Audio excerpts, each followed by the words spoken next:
Iran Israel संघर्ष लगातार गहराता जा रहा है। आज हम इसके चौथे दिन की कुछ अहम गतिविधियों पर बात करेंगे और खास तौर पर भारत से जुड़े पहलुओं पर भी नजर डालेंगे। बिल्कुल। हमारे पास जो जानकारी है उसके आधार पर कुछ बातें वाकई गौर करने लायक हैं। जैसे, क्या अमेरिका ने इजराइल को ईरान के सर्वोच्च नेता खामेनेई पर हमले से रोका? पाकिस्तान ने इस मामले में परमाणु हमले की धमकी क्यों दी? और सबसे जरूरी, ईरान में फंसे हजारों भारतीयों को निकालने के लिए भारत क्या कर रहा है? आइए इस पर थोड़ी गहराई से बात करते हैं। हाँ, ये स्थिति बहुत, आप कह सकते हैं, तेजी से बदल रही है और इसके कई जटिल पहलू हैं। संघर्ष चौथे दिन में पहुंच चुका है। तनाव तो मतलब चरम पर है। अमेरिका और कुछ क्षेत्रीय देश जैसे कतर और ओमान वो मध्यस्थता की कोशिश तो कर रहे हैं, लेकिन ईरान साफ कह रहा है कि शुरुआत उन्होंने नहीं की। हाँ, कि शुरुआत इजराइल ने की, पर इसे खत्म वो अपनी शर्तों पर करेगा। ये उनका स्टैंड है। इसी बीच एक बेहद अहम खबर सामने आई है। एक पूर्व वरिष्ठ अमेरिकी अधिकारी के हवाले से कहा गया है कि इजराइल इस बार सीधे ईरान के सुप्रीम लीडर आयतुल्ला खामेनेई को निशाना बनाना चाहता था। हाँ, ये बात आई है सामने। यहाँ तक कि उनकी लोकेशन भी पता कर ली गई थी, लेकिन कथित तौर पर अमेरिकी राष्ट्रपति ट्रंप ने आखिरी मौके पर इसकी इजाजत नहीं दी। इसके पीछे क्या वजह हो सकती है? ये तो बहुत बड़ा कदम होता। हाँ, बिल्कुल। देखिए, ये समझना जरूरी है कि ईरान में असली ताकत खामेनेई के पास ही है। वो 1989 से सुप्रीम लीडर हैं और देश की न्यायपालिका, सेना, मीडिया, विदेश नीति, परमाणु कार्यक्रम और खास तौर पर रेवोल्यूशनरी गार्ड्स, जो कि एक बेहद शक्तिशाली पैरामिलिट्री फोर्स है और जिसका देश की राजनीति और अर्थव्यवस्था पर गहरा असर है, सब सीधे उनके नियंत्रण में है। अच्छा। राष्ट्रपति की भूमिका काफी हद तक, आप कह सकती हैं, औपचारिक ही रहती है। तो खामेनेई को निशाना बनाने का मतलब तो फिर सीधे सत्ता परिवर्तन की कोशिश? बिल्कुल बिल्कुल। ये सीधे तौर पर ईरान में सत्ता परिवर्तन की कोशिश होता, जो एक बहुत ही विस्फोटक कदम होता।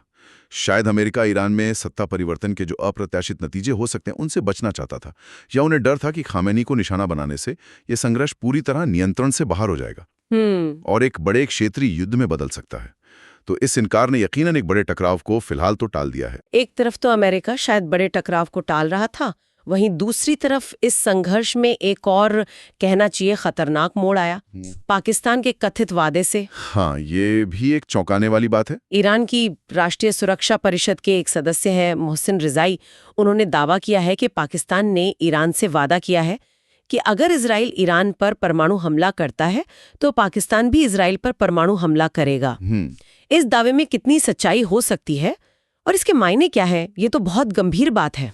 देखिए, ये दावा इस संघर्ष में एक नया और बेहद खतरनाक आयाम जोड़ता है, इसमें कोई शक नहीं है। पाकिस्तान एकमात्र मुस्लिम देश है जिसके पास परमाणु हथियार है।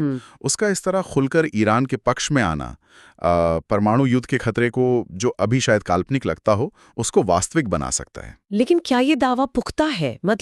क्या पाकिस्तान वाकई ऐसा करेगा? हाँ, वो एक बात है। इस दावे की पुष्टि होना भी बाकी है और ये सवाल बहुत अहम है कि क्या ये पाकिस्तान की अपनी रणनीति है या सिर्फ ईरान के दबाव में दिया गया बयान है।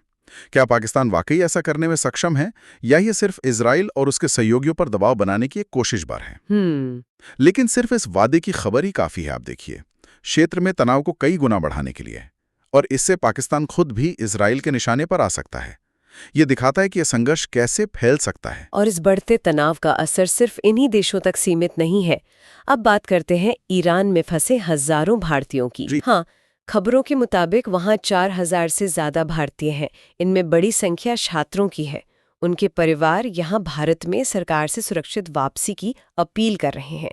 सुनने में आ रहा है कि भारत सरकार उन्हें निकालने की योजना पर काम कर रही है और इसमें आर्मेनिया की मदद ली जा सकती है। हाँ, भारत का इस तरह के ऑपरेशन में पिछला रिकॉर्ड कैसा रहा? बिल्कुल, ये एक गंभीर मानवीय चिंता का विषय है और भारत सरकार निश्चित रूप से अपने नागरिकों की सुरक्षा को लेकर सक्रिय है।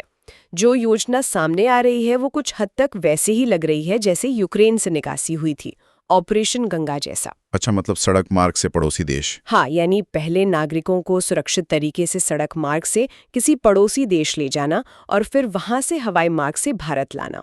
विदेश मंत्री ने आर्मेनिया के विदेश मंत्री से इस बारे में बात भी की है, ऐसी खबर है। आर्मेनिया एक अच्छा विकल्प हो सकता है। क्यों? क्योंकि उसके भारत और ईरान दोनों से अच्छे संबंध हैं और उसकी सीमा भी ईरान से लगती है। तो योजना क्या होगी, मतलब प्रैक्टिकली कैसे होगा ये? देखिए, योजना के तहत शायद ऐसा होगा कि भारतीय दूतावास पहले छात्रों और अन्य नागरिकों को इकट्ठा करेगा, उन्हें सुरक्षित स्थानों पर पहुंचाएगा, फिर उन्हें बसों के जरिए आर्मेनिया सीमा तक ले जाया जाएगा और वहां से विशेष विमानों या संभवतः भारतीय वायुसेना के विमानों से उन्हें वापस लाया जाएगा। इसमें तो समय लगेगा। हाँ, इसमें समय जरूर लगेगा क्योंकि संख्या बड़ी है, 4000 से ज्यादा लोग, और ईरान के भीतर और फिर सीमा तक सुरक्षित रास्ता सुनिश्चित करना ये अपने आप में एक बड़ी चुनौती होगी। लेकिन हाँ, भारत पहले भी ऐसे मुश्किल हालात में सफल रहा है। हाँ, वो तो है। जैसे यूक्रेन में ऑपरेशन गंगा, अफगानिस्तान में ऑपरेशन देवी शक्ति, सूडान में ऑपरेशन कावेरी और हाल ही में इजराइल से ऑपरेशन अजय। तो उस अनुभव का यहाँ निश्चित ही लाभ मिलेगा। तो कुल मिलाकर स्थिति यह है कि एक तरफ अमेरिका ने खामेनेई को निशाना बनाने से रोककर शायद एक बड़े टकराव को टाला है, दूसरी तरफ पाकिस्तान के कथित परमाणु वादे ने मामले को और उलझा दिया है, और इन सबके बीच भारत अपने नागरिकों को सुरक्षित निकालने के लिए आर्मेनिया के रास्ते एक जटिल योजना पर काम कर रहा है। हाँ, ये सभी घटनाक्रम आपस में जुड़े हुए हैं और स्थिति आप कह सकते हैं बेहद नाजुक बनी हुई है। ये पूरी स्थिति एक बड़ा सवाल भी खड़ा करती है। क्या? कि इन जटिल अंतर्राष्ट्रीय चालों, वादों और दबावों के बीच अगर ये मौजूदा सैन्य टकराव किसी तरह थम भी जाता है, मान लीजिए कुछ दिनों में ये रुक भी गया, तो इस बेहद अस्थिर क्षेत्र में शक्ति संतुलन और दीर्घकालिक स्थिरता का भविष्य क्या होगा? क्या ये तनाव हमेशा बना रहेगा? ये सोचने का विषय है।